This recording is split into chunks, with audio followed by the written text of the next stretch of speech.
Assalamu alaikum. Welcome to 168 Hours, your weekly roundup of the top local stories. I am Insha Ahmad Sinan, your host for the evening.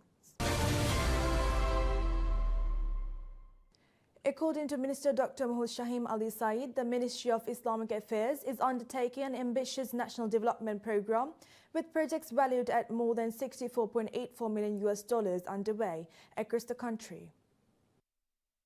The initiative is designed to expand and modernize religious and educational infrastructure, encompassing mosques, Islamic centers, Waqf buildings, and institutions dedicated to the Holy Quran. Speaking during the PSM News program, which reviewed the two-year achievements of President Dr. Mohammad Muizz's administration, Minister Shaheen underscored the scale of the ministry's undertakings. He confirmed that the portfolio of projects represents an investment exceeding $64.84 million presently being executed nationwide. The initiatives reflect developmental priorities set by President Muizz's administration. Over the past 2 years, work has commenced on 9 new Islamic centers. In addition, 5 projects have been launched to establish branches of the National Center for the Holy Quran across the country's atolls. Minister Shaheen noted that the President has pledged to develop a branch of the Quran Center on every island in the country. The construction and renovation of mosques also remain central to the government's agenda. Minister Shaheen confirmed that 44 mosque projects led by the government are actively progressing alongside those initiated by private entities. Attention has also turned to the capital, where efforts are underway to modernize aging mosques. Renovation and redevelopment work is advancing in Male, often in collaboration with private organizations. He projected an ambitious timeline, stating that within 3 years, no venerable mosques in Male will remain without replacement or modernization. A critical component of the ministry's investment strategy centers on Waqf or Islamic endowments. Minister Shaheen underlined that Waqf projects are vital to the Islamic community and have historically played a pivotal role in advancing Islamic civilization. 4 specific Waqf projects are planned for the Male region, including Dar al-Arqam in Male, a dedicated Waqf building focused on the Holy Quran, and the Dar al-Salam Waqf building in Hulumale. The Waqf strategy extends beyond the capital. Projects planned for the atolls will generate financial proceeds that are decentralized, with profits entrusted to island and city councils for use in local religious affairs. This approach aligns with the ministry's broader objective of fiscal self-reliance.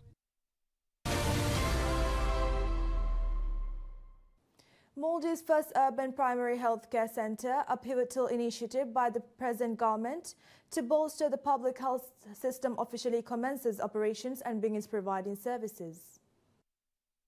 President Dr. Mohammad Muizz inaugurated the state-of-the-art facility on the 19th of November, marking a significant step towards more accessible community health services. Designed to be a cornerstone of local wellness, the center offers a comprehensive suite of general health information, medical checkups, and treatment for common diseases. It features dedicated clinics, including a general practitioner clinic, a pediatric health clinic, and a wellness clinic, catering to a wide array of medical needs for urban residents. The UPHC is open daily from 8:30 a.m. to 10 p.m., with the exception of Fridays, serving from 3:30 p.m. to 10 p.m., ensuring broad accessibility for working individuals and families. Its services are strategically divided into 3 main categories: direct consultations with general practitioners, referrals to specialists when additional treatment is required, and the implementation of national public health promotion programs. Key services at the GP clinic include family medicine consultations, treatment for common illnesses, recommended diagnostic tests, prescription renewals, minor procedures, X-ray facilities, and on-site pharmacy. The child health clinic focuses on essential preventative care for the youngest citizens, offering growth monitoring and developmental milestone checks for children under 5. providing guidance to parents on breastfeeding and diet, administering vitamin A and other medications for children aged 2 to 5, and delivering vaccinations according to the national vaccination schedule alongside optional vaccinations. Additionally, the wellness clinic is dedicated to proactive health, offering traveler vaccination services, support for individuals seeking to quit smoking, mental health and counseling services, and promoting healthy lifestyle habits. This first center is a direct reflection of President Dr. Muiz's health policy, which places a strong emphasis on disease prevention. The government plans to expand this initiative significantly, with 5 additional UPHCs slated for development within the Male City area, 3 in Male and 2 in Hulumale. The strengthening of the health sector remains a top priority for the President, with substantial budgetary allocations for health expected in the upcoming 2026 state budget, underscoring the administration's commitment to building a resilient and accessible public health infrastructure.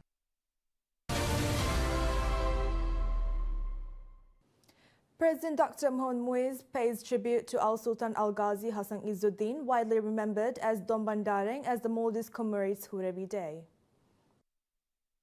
In a message posted to social media, the president described the historic victory led by Don Bandareng against foreign occupiers as a defining symbol of sovereignty and resilience.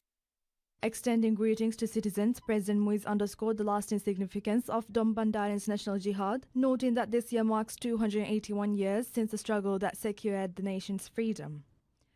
Huravi Day recalls the liberation of the Maldives from Malabar rule, a period marked by slavery, destruction, and widespread suffering. President Muiz recounted that the occupation brought devastation to Male, including the burning of many places, the holding of the then Sultan hostage, and the infliction of inhuman torture upon the Maldivian people.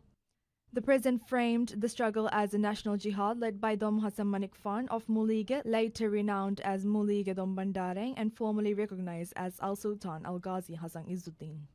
To reclaim independence, Don Bandareng assembled an army of approximately 200 warriors who fought against the Malabar. The victory achieved through this campaign remains the central focus on today's commemoration. In concluding his message, President Muiz offered prayers to Almighty Allah, wishing for the Maldives to remain in independence and prosperity. He underscored that Don Bandareng's wisdom, shrewdness, and compassion will endure forever. First Lady Sajda Muhammad, echoing the message of President Muiz, highlighted the enduring themes of national identity and sovereignty embodied by the Maldivian hero Don Bandareng.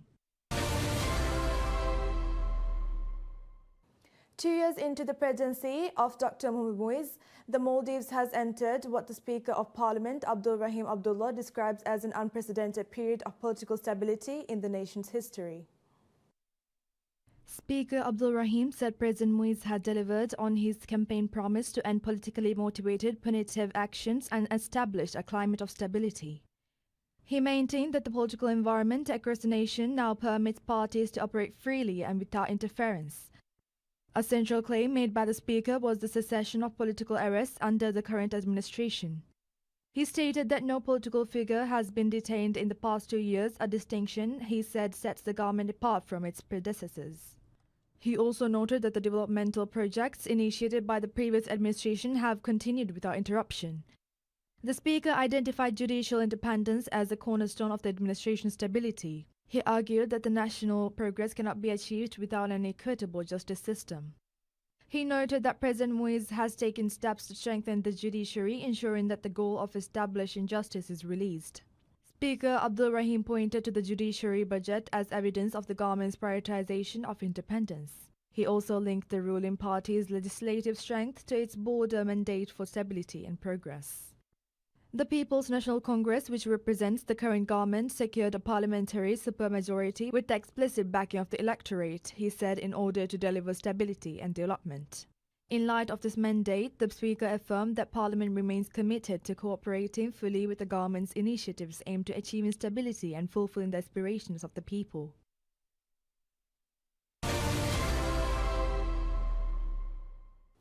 President Dr. Mohammad Muiz confirms that the 300 housing units to be developed in Villamale will be allocated exclusively to the residents of the ward. Speaking at a meeting with Williamala residents, the president reiterated his commitment to fulfilling his elections promises and highlighted his pledge to address housing shortages. To address this, he said the construction of 300 three-bedroom apartments will begin this year, adding that the funds for the project have already been secured. The government has also decided to demolish the existing hospital in Williamala and replace it with a new 100-bed facility, fully funded and constructed under Chinese government assistance. During Sunday's meeting, the president said that the services of the current hospital will be temporarily relocated to a building previously housing the children's shelter Amang Hia. The renovation of the building was handed over to the Road Development Corporation earlier the same day. During the meeting, the president assured that China's assistance will also be utilized to modernize the roads in Williamala. The project will also improve the ward's water and sewage system, he said. The president announced that the Williamala Sports Complex is set to begin construction next year. The complex will feature indoor courts and a 1,200-seat arena, while the ward's football field will also be upgraded to a FIFA-grade stadium. President Muiz also announced that a Bank of Maldives US dollar ATM will be installed in Williamala as a part of the government's plan to establish US dollar ATMs in all islands with a population over 2,000. Under these efforts, 70 ATMs are expected to be established by next March. Earlier on Sunday, the development of modern two-story mosque in Williamala with a capacity of 850 people, classrooms and office was contracted to the FIA Foundation. The mosque will be built on the site of the current Masjid As-Salam funded by the foundation. The parliament overwhelmingly approves the government's proposed budget of $4.2 billion for the upcoming fiscal year, passing the ambitious spending plan without any changes to its overall consolidated figure. The crucial vote during the parliament sitting saw 74 lawmakers in favor while a dozen opposed, solidifying the government's economic roadmap for the next 12 months. The comprehensive budget, amounting to precisely $4.2 billion, projects a total revenue of $2.6 billion, leaving a proposed deficit of $583.7 million, which the government aims to manage through various financial instruments. Estimated total expenditure for the year are projected to run at $3.2 billion, comprising a significant recurrent expenditure of $2.6 billion and $603.1 million allocated for capital projects. Public sector investment program projects alone are slated to incur costs of $518.8 million.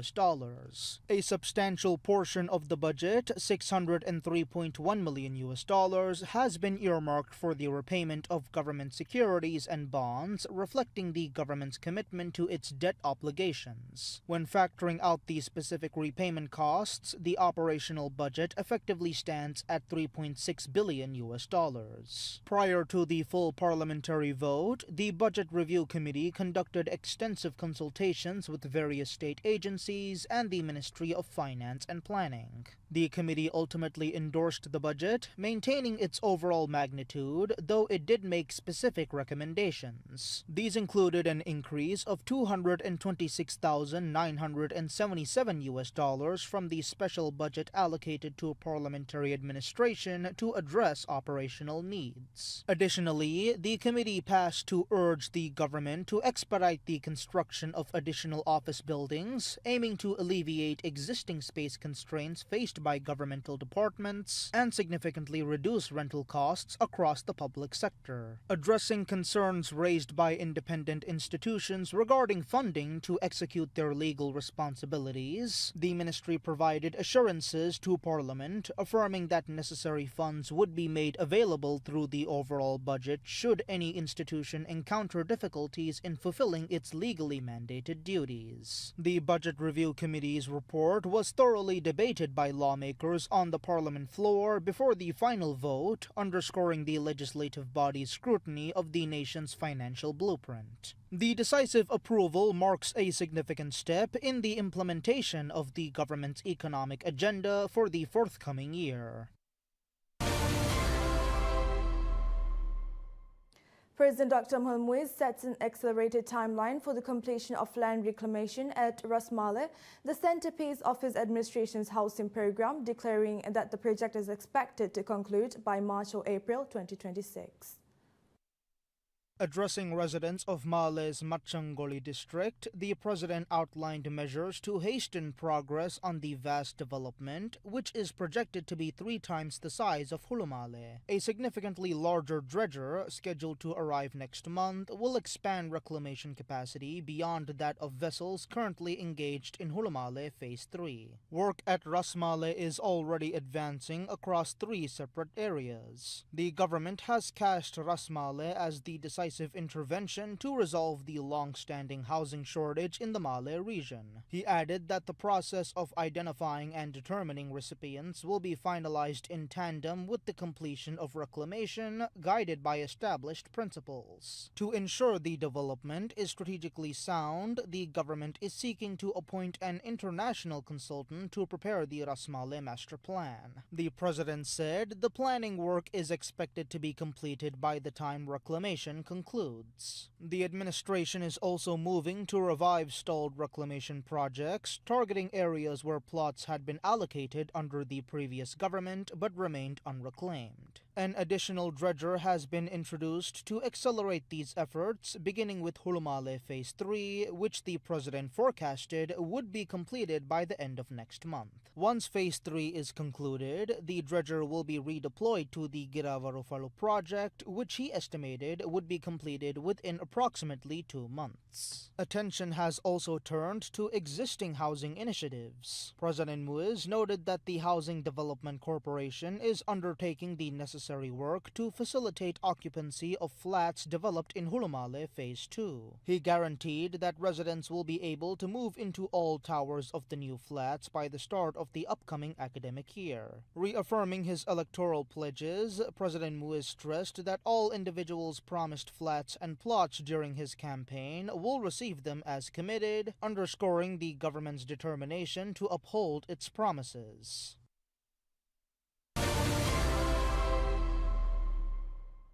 Minister of Health Abdullah Nazim Ibrahim rejects claims that government's sweeping tobacco control measures, including the generational ban, are driving a rise in organized crime associated with tobacco use.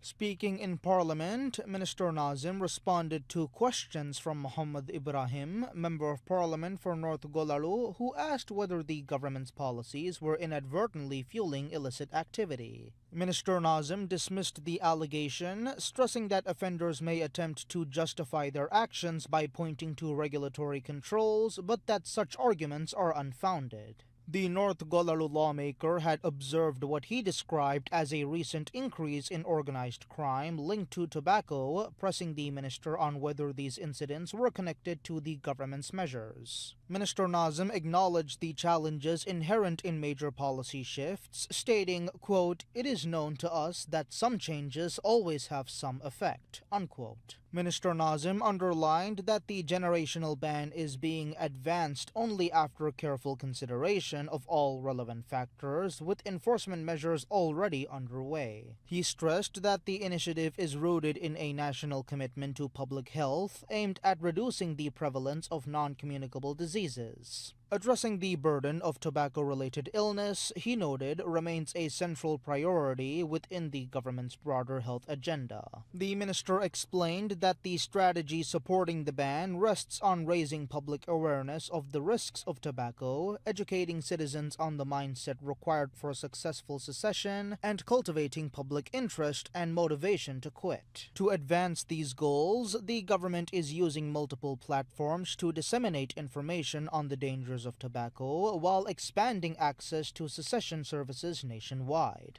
Minister Nazim confirmed that an enforcement system has been established to ensure compliance and penalize violations, noting that the policies are informed by scientific evidence, international best practices, and consultation with relevant authorities. He cautioned that the full impact of these interventions will only become evident after a sustained period of implementation, underscoring the long-term nature of public health reform. The generational ban stems from a government government amendment to the Tobacco Control Act. Under this reform, any individual born on or after the 1st of January 2007 is prohibited from using tobacco products. The prohibition took effect on the 1st of November and is reinforced by a legal ban on the sale of tobacco products to individuals within this protected age group.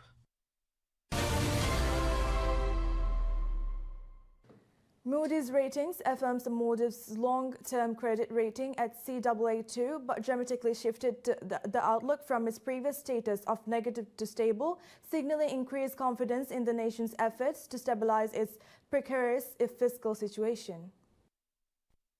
The decision reflects Moody's recognition of the government's strong fiscal policies, effective measures implemented over the past year, and demonstrated capability to enhance the country's debt repayment capacity. This change suggests that the immediate risks associated with the Maldives' fiscal position have been substantially mitigated. For several years, the island nation struggled with a macroeconomic environment defined by government expenditure exceeding revenue and a rapid deterioration of its fiscal health. This high dependency on foreign currency borrowing had previously pushed government finances toward a potential debt default and depleted state official reserves to unprecedented levels. Moody's noted that the improvement in the macro-fiscal situation is primarily a result of deliberate fiscal and monetary policy adjustments. Key measures highlighted include revisions to crucial tax and fee rates, specifically the airport tax, green tax, and TGST rates designed to significantly increase foreign exchange earnings. The implementation of robust foreign exchange laws and regulations has further bolstered official reserves and foreign exchange liquidity.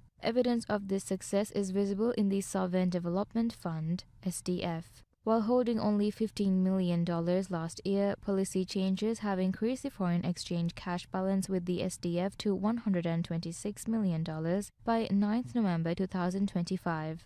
Additionally, the ratings agency acknowledged the government's commitment to expenditure reduction, successfully narrowing this year's budget deficit. Significantly, these stringent fiscal adjustments have not hampered economic growth. The vital tourism sector continues to thrive, with tourist arrivals increasing by 10% year-over-year, and tourist overnight stays up by 7.2% as of September. While the CAA2 rating remains in place due to the high existing level of public debt, the stable outlook underscores a positive medium-term trajectory. The government's medium-term budget for 2026 to 2028 is squarely focused on reducing the government deficit to a sustainable level and enhancing debt sustainability through annual repayments from the SDF.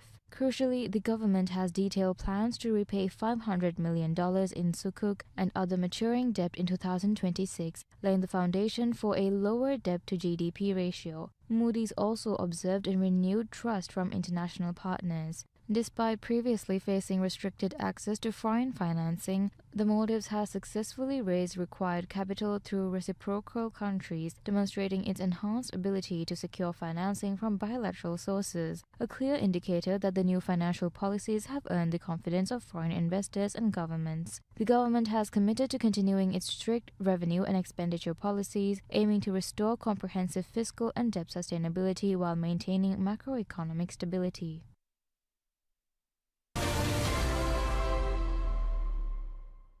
The Maldives celebrates a significant tourism milestone, welcoming its 2 millionth international visitor of the year, signaling a major acceleration in the nation's recovery and growth targets.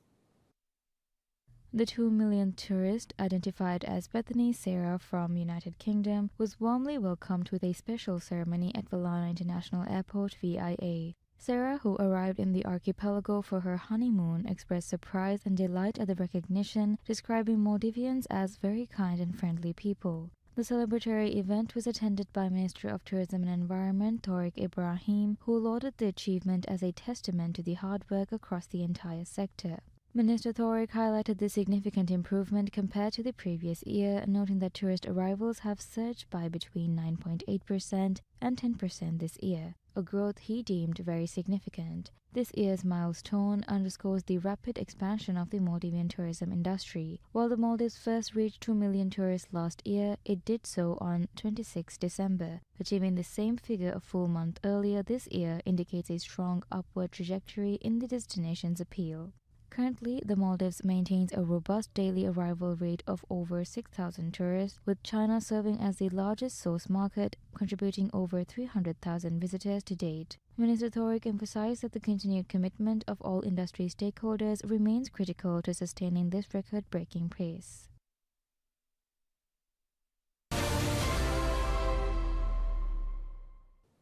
The Ministry of Construction, Housing and Infrastructure announces its decision to take over the process of evading 100 social housing units in Tuladu Baitul following legal disputes, protracted delays and a lack of cooperation from the local island council. The move comes after a court ruling invalidated amendments made by the Tuladu Island Council to the allocation criteria and halted the previous allocation process. According to a statement from the ministry, the housing units were initially opened for application under rules established by the previous government's Ministry of Housing. However, the allocation process hit a snag when a court case was filed in the Tuladu Magistrates Court. The plaintiff sought to declare invalid an amended criteria for allocating the units, as well as a provisional list published by the Tuladu Council Office on the 9th of October 2023, which was based on this amended criteria. The court subsequently ruled that the legitimate and original recommendations of the Ministry of Housing from 2022 should be followed, deeming the Council's amended criteria an illegal change. Despite this clear court directive, the housing units remained unallocated to date. The ministry emphasized that its policy is to ensure housing is provided to those in need as swiftly as possible. It accused the Tuladu Island Council of failing to cooperate in resolving the issue quickly, thereby impeding the government's objectives. The ministry further noted that prolonged delays risk beneficiaries losing their rights and could lead to significant damage to the buildings, incurring expensive repair and maintenance costs before the units can even be handed over. Consequently, the ministry has terminated all responsibilities and duties assigned to the Tuladu Council regarding the determination of beneficiaries for the social housing project. The ministry will now cancel the permanent list announced by the Tuladu Island Council on the 18th of September and will re-evaluate all submitted forms. This re-evaluation will adhere strictly to the criteria published on the 11th of May 2022 and directives issued by the then Ministry of Housing, with the allocation process to be conducted among applicants in accordance with rules formulated by the ministry and published in the Government Gazette. That's all we have for now. Thank you for watching 168 Hours. See you next time.